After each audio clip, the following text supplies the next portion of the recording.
l'interpellation du maire Ahmed Aïdara et d'une dizaine de responsables et militants de Yewwi Askan Wi Wallu, en sus maintenant de ceux qui ont été arrêtés un peu partout au Sénégal. Sur ce, je m'en vais donner la parole à Alpha, donc de Yewwi Askan Wi, donc pour ne pas citer de parti. Alpha, vous avez la parole.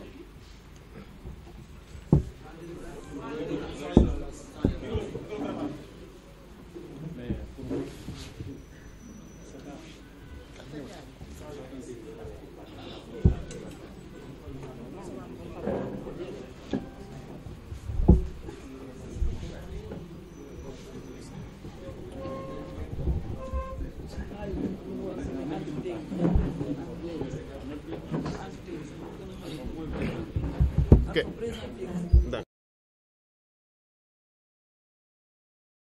C'est Alpha Ba, coordonnateur départemental de Pastef Guédiawaye. Comme vous le savez, Pastef Guédiawaye est membre de le frère Ahmadou Kourouma.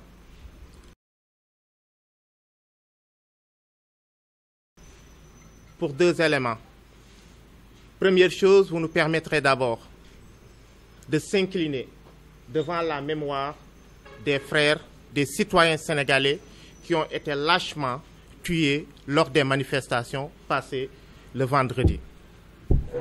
S'incliner devant la mémoire de ces citoyens pour dire que déjà, il l'avait fait, le régime l'avait fait en mars, ils l'ont refait en cette période. Nous demandons à Allah subhanahu wa ta'ala le repos en paix pour ses frères disparus. Et nous tenons déjà à dire que ces frères disparus, leur mort ne sera pas vaine. Parce que ce pourquoi ils sont morts, c'est ce qui justifie aujourd'hui le fait que nous soyons là aujourd'hui. Et pour le cas spécifique de Guédiawaye, il faut dire, c'est vrai, la jeunesse de Yewwi Askan Wi de Guédiawaye avait déposé une demande de marche.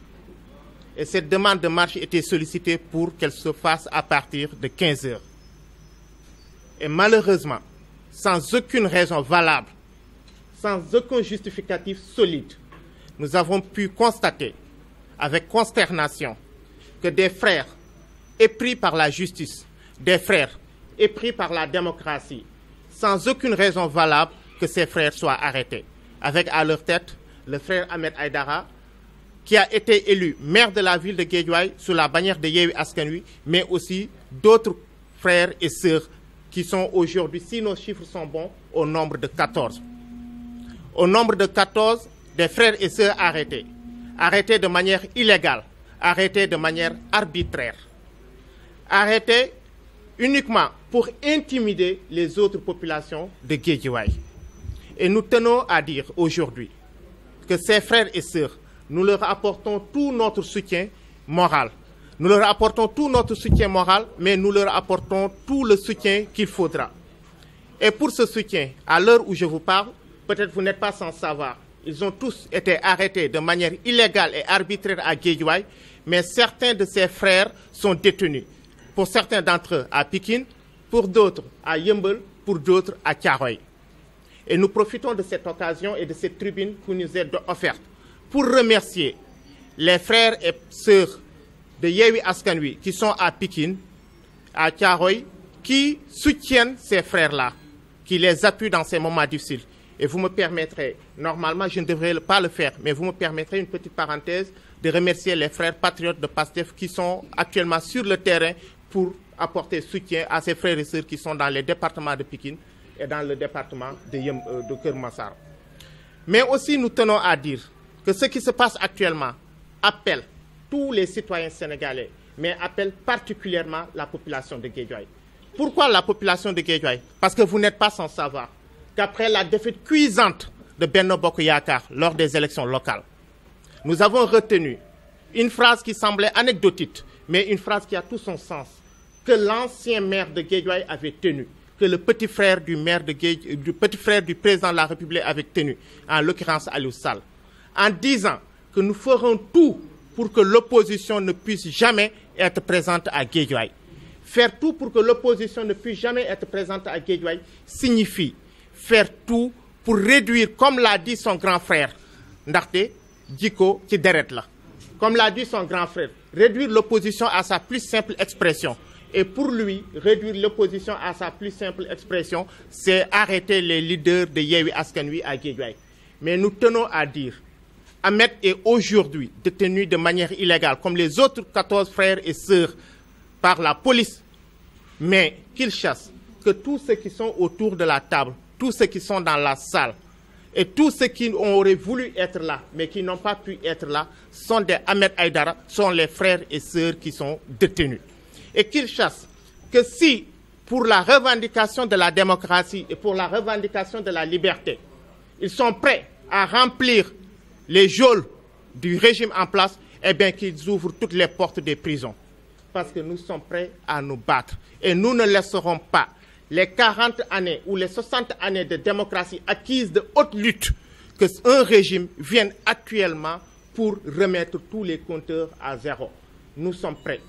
Nous sommes prêts parce que ceux qui se sont sacrifiés pour cette démocratie ne sont pas plus valeureux que nous. Et nous voulons que demain, nos enfants, nos fils, nos petits-enfants ne sentent pas le besoin de se battre pour la démocratie, mais qu'ils sentent le besoin de se battre pour le développement de ce pays. Donc ce combat actuellement nous incombe et nous allons le mener jusqu'au bout. Nous allons le mener dans le respect des règles. Mais face à une loi injuste, il n'y a pas de règles à respecter. Nous respecterons les règles tant que la loi sera juste, tant que tout sera fait dans les règles de l'art. Mais quand nous sentirons que tout n'est pas fait dans les règles de l'art, nous ne sommes obligés, nous n'avons aucune obligation légale par rapport à ce qui se fait. Et c'est aujourd'hui ce message que nous voulons faire passer pour dire que nous dénonçons ce qui se passe. Nous nous indignons par rapport à la situation actuelle. Et nous appelons toute la population de Guédiawaye et au-delà du département de Guédiawaye, tous les citoyens sénégalais épris de justice, épris de paix, épris de démocratie, naan leen boo fekkee ñaar ñuy xeex da ngay xool ku yor yat bi nga téye loxoom àtte waaye doo xool koo xam ne moom la ñuy bundu xatal nga koy jàpp bàyyi ku yor yat ki saa yu ko neexee nga ne ko na dóor. Nous n'accepterons pas cela. Et si des choses doivent advenir pour avoir refusé cette injustice, que les Sénégalais sachent que nous sommes prêts. Voici les propos que nous tenions à partager avec l'assistance et avec la presse. Je vous remercie.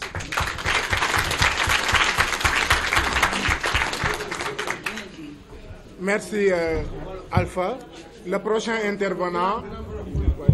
intervenant, nous avons deux types d'intervenants. Des intervenants en français et d'autres en wolof. Donc l'intervenant suivant, c'est Madame Ndiémé Bar, en wolof.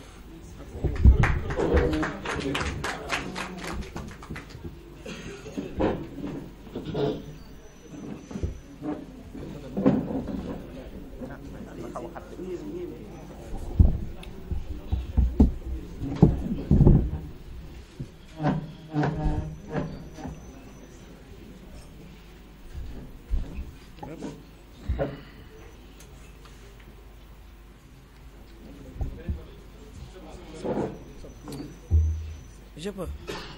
Auzu billahi mina shaytaani rajim. Bismillahi rahmani rahim. ñu ngi rafetlu jotaay bi di jaare fi sama frère Alpha Diar maa ngi tudd Ndiémé Bar, coordonnatrice départementale de Taxawu Sénégal. di ñëw rek di jaar fi Alpha Diar di wax ni tey jii dañu am lu ñu metti trop. tey amuñu sax ay kàddu pour yëkkati ndax suñu xol dafa jeex. suñu xol dafa jeex parce que dañoo bëgg delloo ci 1960 alors que nous sommes en 2022 suñu xol dafa jeex parce que dafa amoon ñu doon mener combat de la démocratie et des libertés suñu xol dafa jeex ndax dañu yaakaaroon tey ci 2022 du ñu toogaat fii tey comme ni ñu doon def 2011 doon ko ànd ak moom Macky Sall le président de l'APR. président APR Macky Sall na ma déglu bu baax ndax man mii dama bokkoon ak moom place de la nation ñu fa doon xeex pour les acquis démocratiques yi nga xam ni dañ ko doon xeex depuis 1960 ñu amoon si moom yaakaar ndax ñu ne il est né après les indépendances ndekete moom Ablaye Wade sax moo ko ëpp yërmande ndax Ablaye Wade du doon téye ba mu dëgër suñu tengalee mu bàyyi mais moom dafa dëgër bopp nee na moom du mës a bàyyi du dellu ginnaaw dafa dëgër bopp ñun tam dañu dëgër bopp su dee dafa pare pour rey ñu nous allons faire don de nos personnes ñun tamit pour ñu rey ñu parce que ñun dañuy rey waaye kenn duñu toroxal ndax ñun ay lingeeru ndeer lañ ñun dañoo am juddu xëy na ko amul juddu yaa sañ di jàkkaarloog sa ay nawle di leen teg yenn yi ñun nag dañoo am juddu am histoire ndax suñuy maam dañoo téye histoire réew mi lingeer ya nekkoon ndeer bañoon ku leen rey ba ñu taal néeg yi seen kaw seeni sët ñoo fi nekk tey ragaluñu prison ragaluñu dee nañu dee sur le champ de l'honneur suñu yaakaaree ni dañuy xappatal ba duñu génn ci tali bi non yàq nañu seen wax ñooñu naan ay dañuy yedd ay toog leen seen kër tooguñu suñu kër ndax juguñu pour benn nit xeexuñu pour ay nit de dañuy xeex pour ay principe yooyu taxoon ba mu lonku mer gàddoom bii di ànd ak ñun fële place de la nation principe yooyu taxoon Mamadou Diop dee ñeneen ak ñeneen dee may waxaat li Alpha wax ñi fi jógee ñëpp ñoo ngi leen di masawu seeni njaboot te di leen di ñaanal yal na àjjana di seen wàccuwaay ndax ñooñu ay martyr lañu waaye Macky bu pare nañu rey ñun ñëpp pour dëggaate ndegam jaral na ko mu rey ñu ñun ñëpp pour dëggaat palais 3e mandat parce que coow li du coowu élection législative yi de coow bi coowu 3e mandat bi la te moom xam na ni du am 3e mandat ndax ñun législative yeeg maire yi safuñu ndax dañ koo bëgg mu abal ñu 2024 ba ñu defaat yeneen législative tëggaat yeneen élection maire kon élection législative ay problème liste yooyu yëngaluñu du yooyu mooy suñu wax 3e mandat bi mu bëgg a teg bëgguñu commencé xuuxal léegi pour forcer ko fii du Côte d'Ivoire de te moom du Ouattara te fii du Côte d'Ivoire naka xamee noonu ñun pare nañ pour dee pare nañ dugg ci kaso yi su dee am na place bu baax bu mu nu dugal ñun ñëpp parce que ñun ñëpp pare nañ tiitunu ragalunu ndax ñun dañu am juddu te li ci biir deret même soo bëggee daw sa deret moo ko dul nangu ndax ñun ay lingeeru ndeer lan loolu lañ bëgg wax je vous remercie voilà.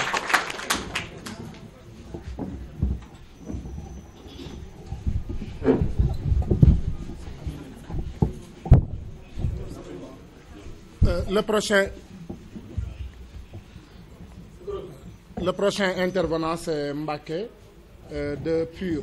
Mbacké, vous pouvez vous rapprocher.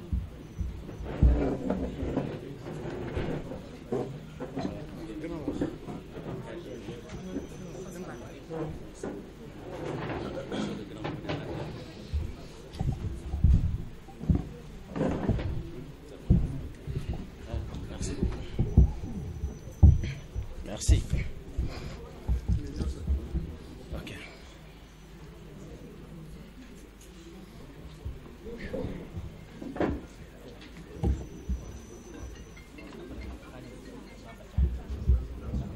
Merci, monsieur le modérateur Ahmad Kourouma. Chers journalistes, représentants de la presse nationale et internationale, chers collaborateurs responsables de Yewwi Askan Wi et de Wallu Sénégal, je voudrais préciser également que Wallu Sénégal est représenté dans ce point de presse par M. Bass Mbacké Diatta. Tous les partis et mouvements de la coalition Yewwi Askan Wi de Guédiawaye sont représentés dans ce point de presse. Juste pour dénoncer ce qui vient de se passer. Je pense que vous avez tous suivi le déroulement des événements. Il s'est trouvé que M. Ahmed Aïdara, qui est le responsable du mouvement Guédiawaye La Bokk et maire de la ville de Guédiawaye, a été arrêté pendant qu'il allait au travail. Et à 13h, alors que les déclarations de manifestation étaient programmées à 15h. Ce qui dénote d'une violation flagrante des droits les plus basiques d'une personne, d'un citoyen qui pouvait circuler librement comme vous le faites, comme moi je le fais.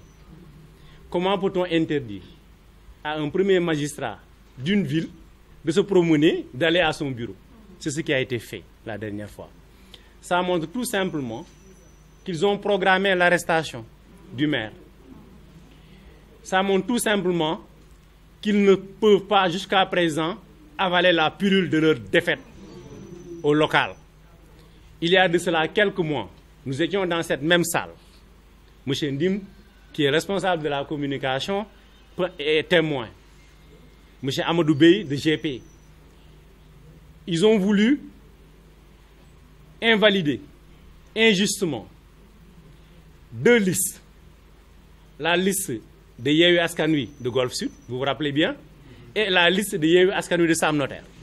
Parce qu'ils savaient, et on l'avait dit ici, parce qu'Aliou Sall savait qu'on allait les battre dans ces 2 communes. Effectivement, nous les avons battus à plate couture. Et mieux, nous les avons battus au niveau de la ville de Guédiawaye avec 6000 voix d'écart. Maintenant, ce qu'ils cherchent, c'est de ne pas laisser le maire Ahmed Aïdara et les autres maires de Yewwi Askan Wi gouverner. En réalité, c'est ça le projet. Parce que le fait déjà de cueillir une personne avant une manifestation montre tout simplement qu'on avait bien programmé cela. Mais ce qu'ils ne savent pas, c'est qu'aujourd'hui, vouloir affronter la coalition Yewwi Askan Wi, c'est vraiment ne pas comprendre les enjeux de l'heure. Aujourd'hui, c'est la coalition qui fera partir Macky Sall. Et ça, c'est clair. Et Macky Sall le sait mieux que tout le monde.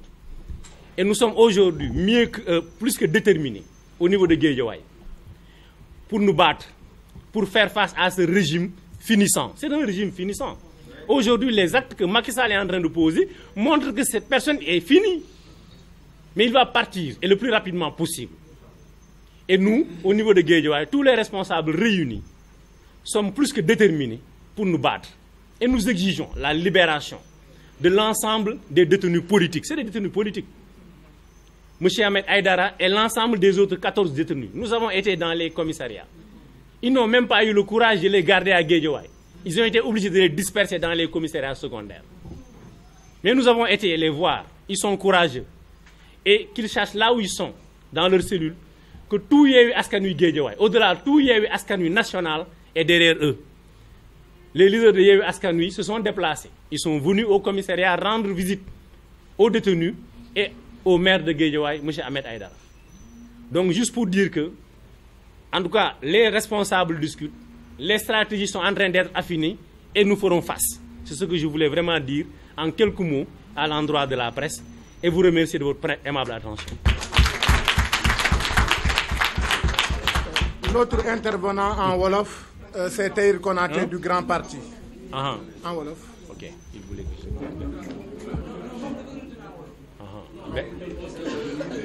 baal ñu dem rek. Non, en Wolof, voilà baal mu ñëw. waaw baal Tahir dina ñëw. Il y en a qui vont le faire après en Wolof.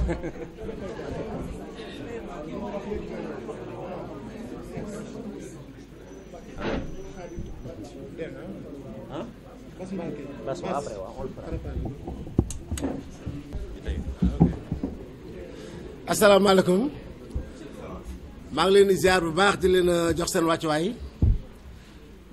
di ñaawlu bu baax li nga xam ne moo xew ci Guédiawaye ak Sénégal. Tahir Konaté coordinateur du Grand Parti responsable Yewwi Askan Wi ak Guédiawaye ginnaaw bi ma nuyoo ñëpp di ñaanal ñi nga xam ne ñoom la yàlla dogal seen bakkan wadd si di leen ñaanal yàlla dugal leen ajana te ñeneen ñi fi des tamit yàlla jàppale leen bañ a dem ci ayu Macky Sall gi nga xam ne wax dëgg yàlla yàlla na si ñëpp mucc ginnaaw bi ma nuyoo ñëpp nag may exiger ñu libérer nuñ gën a gaawee suñu maire Ahmed Aïdara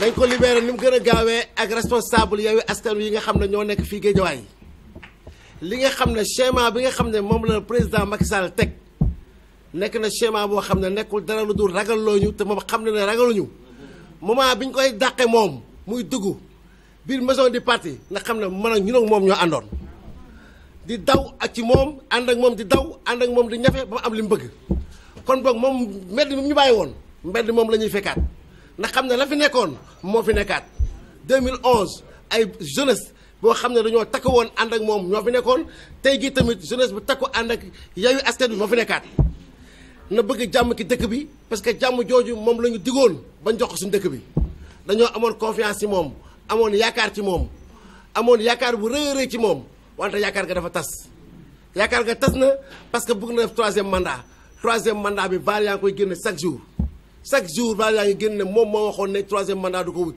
tey jii mu dem na du ko signé lan moo tax mu ne du signé troisième mandat te ñëpp signé ko ba mu des moom ak Togo ak ñeneen mais loolu dafa ñuy rusloo ñun waa Sénégal beneen bi si nekkaat mooy Alioune Sall lan moo tax mu toog ba léegi Guédiawaye ndax xam ne bu yàgg ba maire la woon mais actuellement conseil municipal kese la mu toog di joxe ay directives naan plus jamais ça lan moo tax defe ko woon bi mu nekkee maire bàyyi ba heure bii ñu gagné ko mu nekk mauvais perdant di wax loo xam ne bu ko waxee ba pare léegi dañuy obligé préfet ñeneen ak ñeneen di si jaar nii nga xam ne moom lañ jàppee tey jii nii suñu maire nekkul lu dul loo xam ne daf ñoo déshonoré te duñ ko nangu tey jii buñ jàppee suñu maire jàpp ay responsable yi Yewwi Askan Wi c'est parce que tout simplement Guédiawaye yëpp lañ jàpp parce que Guédiawaye dafa fal suñu maire ak plus de 600 voix ci 6000 voix 6000 voix lañ ko falee ñu jël ñu tey jii nii tëjal ñu ko ci biir tegal ñu ko foofu toog di waxtaan ak moom lu ñuy wax naan dina génn avant minuit man je savais que du génn avant minuit parce que commissaire ci boppam ay directive la doon xaar pour mu génn directive yi fan lay jógee ci kaw lay jógee lañ koy wax moom commissaire dañuy wax commissaire bàyyi ko commissaire jàpp na ba pare am na sañu jàpp mais amul sañu bàyyi moi je savais que commissaire moom bu doon moom dong sax peut-être mën na ko bàyyi avant minuit mais du ko bàyyi avant minuit parce que dina am ñu muy déglu ñooñu na ko jàppal mbaa nga bàyyi si wax ban dëkk lañ nekk ba un maire génn ak ay nitam ñu jàpp ko ci biir mbedd mi deful dara waxul dara commissaire pour mu bàyyi ko sax day xaar lu jóge ci Macky Sall parce que je sais que man day xaar lu jóge ci Macky Sall parce que man mi mos nañ ma jàpp boo xam ne Macky Sall ma wax pour ñu bàyyi ma kon man mun naa ci wax lu leer a leer commissaire moo ne ma commissaire ba ma jàppoon moo ne ma Macky Sall moom ma woo pour ñu bàyyi la moo ma ko wax kon boog tey jii damay xaar kon tey jii nii kii la suñu maire muy Ahmed Aïdara dañuy xaar pour Macky Sall wax jàpp leen ko wala Macky Sall wax bàyyi leen ko loolu mooy lan ci Sénégal kii nga xam ne nag mooy Macky Sall ñu ngi koy wax ne ko ñun waa Guédiawaye su bëggee ñu jox ko cër nañu jox cër su bëggee ñu respecté ko nañu respecté ba muy jot réew mi Guédiawaye dañ ko voté loon pour mu jot réew mi tey jii nii bu Guédiawaye voté Yewwi Askan Wi na respecté Guédiawaye ay carte yi mu joxe léegi nag mbedd mi suñu ci bañ a fekk na def li tax mu bañu see fekk dëkk bi nag moom la ko yàlla teg ci loxoom wante nag ñun ñii nag yàlla teg ko suñuy loxo ñun suñu bopp xam nañ li nga xam ne mooy dëgg ak yoon te dëgg ak yoon boobu fii ak mi ngi jaar ki dëgg dañuy topp ci ginnaawam bu jaaru ki dëgg dañuy jaar fi nga xam ne mooy dëgg léegi nag suñu maire dañuy demander nañ ñu ko jox ñu libéré ko nu mu gën a gaawee suba parce que dañ koo soxla tey jii jour ouvrable tey du jour ouvrable attends tey du jour ouvrable suba suñu maire nañu ko jox si nu mu gën a gaawee ñi nga xam ne tamit ay responsable Yewwi Askan Wi lañ nekk ay borom kër am na si kenn koo xam ne actuellement tey jii jabaram ma nga nee di matu hôpital jabaram mi nga matu hôpital mënut a dem hôpital ci jabaram ma nga toog foofu am tous les problèmes du monde deful dara lan moo tax lii léegi nag ñi ngi leen di ñaan yéen ñi nga xam ne yéen waa Yewwi Askan Wi bu subaa yéen ñëpp na ngeen déglu ñi nga xam ne ñooy responsable fii Macky Sall daal bu buggee mu weex su buggee mu tàng lu fu yem neex. Merci Tahir Konaté. Le prochain intervenant c'est Khadim Thiam de GLB.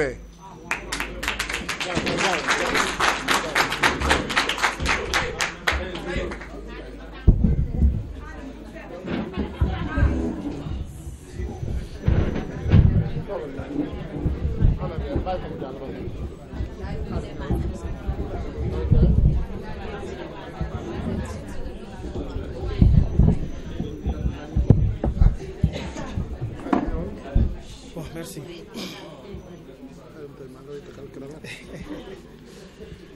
Bon, asalaamaaleykum maa ngi nuyu ñëpp avant tout damay jaale sunu naataangoo yi nga xamante ni ñoom ñoo ci ñàkk seen bakkan donc dina ñaanal yàlla aussi mu xaar leen àjjana.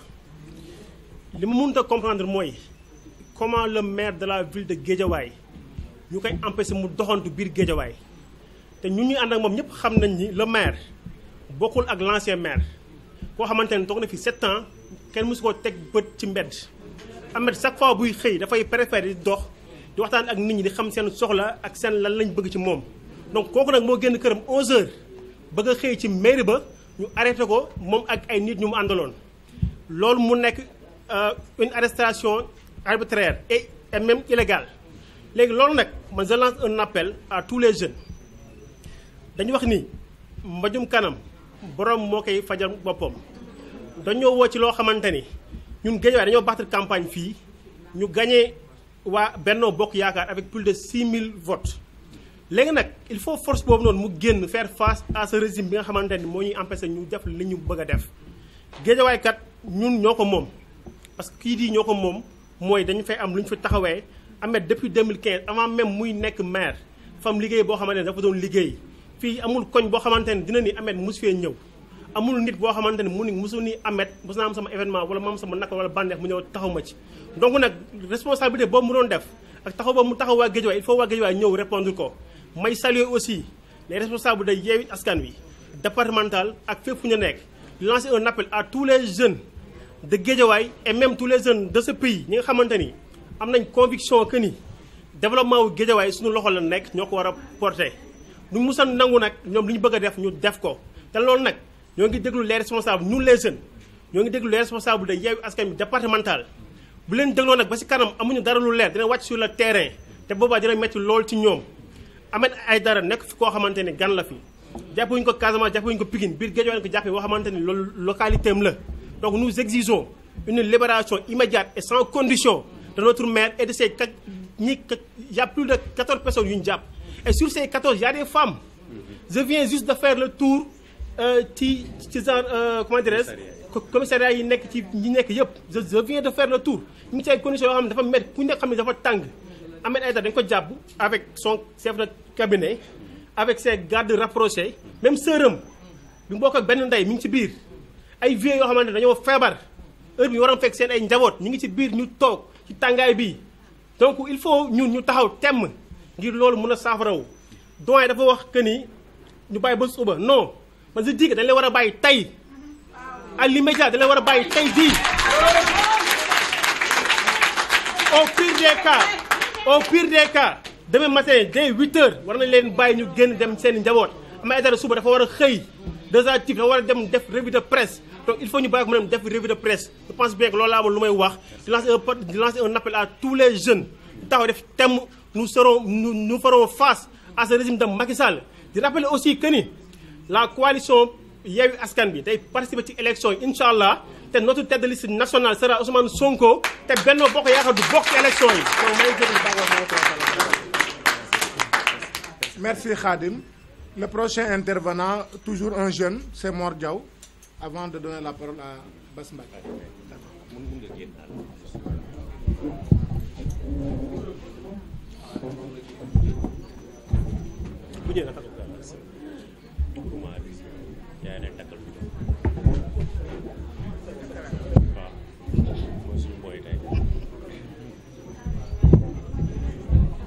Bass Mbacké.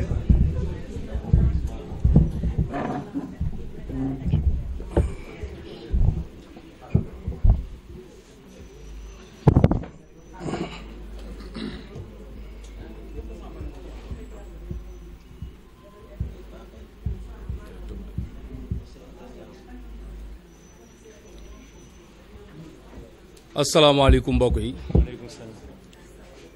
ñu ngi nuyu ñëpp rawatina suñu mbokku presse bi Mor Diaw coordonnateur national des jeunes du Grand Parti tey may wax également ci turu jeunes Yewwi au niveau du département de Guédiawaye le constat est unanime actuellement tout le monde sait que nous sommes dans un bon vilain pétrin avec ce régime lenn rek moo ko mën a saafara muy mbedd mi parce que nag lu ëpp tuuru nan la ñu mënee concevoir un citoyen sénégalais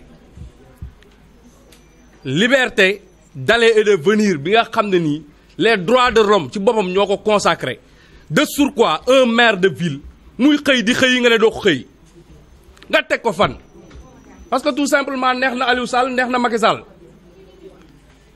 seen entreprise nag xam nañ ko bu yàgg mooy que ne Ahmed mii gagné nañu ak Yewwi Askan Wi duñ ko bàyyi mu gouverner dama ne du marche du manifestation du problème mu liste lii ils l'ont voulu depuis très longtemps mais nag ñu xam leen ñun Yewwi Askan Wi fii la ñu juddoo fii la ñu yaroo te Ahmed du ragal te ay ragal ànduñu ak moom dama ne Macky Sall la ñuy waxal ak rakkam Aliou Sall ak l'ensemble de ses affidés yi nga xam ne ñu ngi Guédiawaye Ahmed Aïdara ak ñi mu àndal nañ leen bàyyi dans les plus brefs délais et sans condition sinon nous ferons face vaille que vaille nag gatsa kenn du ñu nangu ñu jël suñu maire di ko dëggate ñu toog di seetaan gis nga les populations de Guédiawaye ñëpp xam nañ ko Sénégal dans le monde entier xam nañ ne Guédiawaye ay ragal dëkkuñu fi dama ne nañu libérer Ahmed Aïdara defu fa dara forfaiture la jaay doole la otage politique la nañ leen bàyyi ñu ñibbi seeni kër. on parle ak ki nga xam ne mooy joxe ordre muy Macky Sall ak rakkam Aliou Sall parce que loxoom mi ngi ci biir bu fekkoon ne Ahmed Aïdara dafa braver l'interdiction d'autorisation de marche buñ ko jàppee ñu ne loolu la mais en réalité 12 heures nga génn ko sa kër après avoir fait ta mission ci sa rajo ak sa télé ne da ngay dem pour servir les populations de Guédiawaye ñu dogale la jàpp teguñu ko fenn fudul ci jaay doole ak fudul yow la ñu fal mais duñ la bàyyi nga gouverner loolu nag nous jeunes de Guédiawaye laay woo dama ne lopp tuuru que tous les jeunes se mobilisent que la résistance se fasse au niveau des différentes communes bu lépp lijjanti ko dinañ xam ne fii Guédiawaye encore une fois ragal dëkku fi donc nag jeunesse su Yewwi Askan Wi au-delà de la jeunesse de Yewwi Askan Wi jeunesse de Guédiawaye na ñëpp mobiliser wu je pense que ça va être notre dernier point de presse parce que wax ji doy na jëf la ñuy def te Macky Sall bu ñu ne ko jëf la ñuy def dina xam ne jëf la ñuy def tey jii bu Dakar yëngoo jeune u Guédiawaye yi la bu Tëngéej yëngoo jeune u Guédiawaye yi la à plus forte raison mën nañoo toog fii ci suñu département yëngal ko te moom xam na li ñu koy wax donc nag encore une fois ce pétrin là lenn rek moo ñu ci mën a génne muy faire face résistance constitution moo ñu ko may nañ ko jël ba mu jeex tàkk Ahmed Aïdara demain lundi day liggéeyi Omar Ndiaye Ousmane Sow Baba Camara Alassane Sall Alassane Faye ainsi de suite Aziz Diop keneen ak Assou Diop 14 personnes nga jàpp leen defuñu dara lu dul taxaw défendre seen maire mais c'est inadmissible on est dans quel pays il faut que ça s'arrête cette dictature rampante duñ ko may mu jug taxaw parce que bu fi taxawee du baax ci réew mi dama ne la les acquis démocratiques ont été acquis de haute lutte par nos ancêtres il faut que ñun ñi nga xam ne ñoo cette génération ñu taxaw xeex pour conserver nos acquis démocratiques et nos libertés les libertés individuelles et collectives sont en train d'être bafouées dans ce pays où il y a Cheikh Ahmadou Bamba dans ce pays d'Aladji Malick dans ce pays dama ne on ne va pas capituler devant sa tyrannie bu ragal bu dagalee tapet doon buqat bu ñu waxee mu génn police bi ak armée bi taxaw dama ne ay tapet amuñu fi et nous ferons face je vous remercie.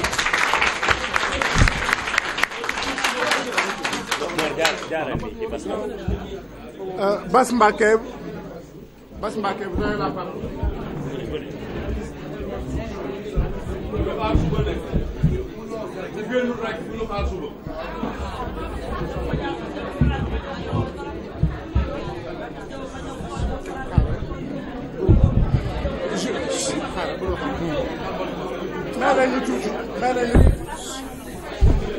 Je rappelle que... Votre attention, s'il vous plaît. Moins de bruit, s'il vous plaît. Moins de bruit. Je rappelle que le point de presse est organisé par Yewwi Wallu. Bass Mbacké vient au nom de Wallu. Allez-y, vous avez la parole. Merci. Bass Mbacké Diatta, le plénipotentiaire de Wallu au niveau du département de Guédiawaye. xaaral ma denc sama kurus bi parce que léegi Macky Sall day bañ ko julli ji juma day bañ léegi sax léegi xaaral ma def ko nii. Nous sommes dans quel pays bu ñu demee ba kuy julli juma sax ñu bañ nga julli ji te kenn waxagul dañ ci war a wax. asalaamaaleykum maa ngi jaale ñi nga xam ne seeni doom génn na àddina ñun ñëpp naqarlu lañ ko. Je tiens à saluer d'abord cet élan de sympathie, cet élan de courage d'abnégation des leaders du Sénégal. C'est vous le Sénégal. Damani,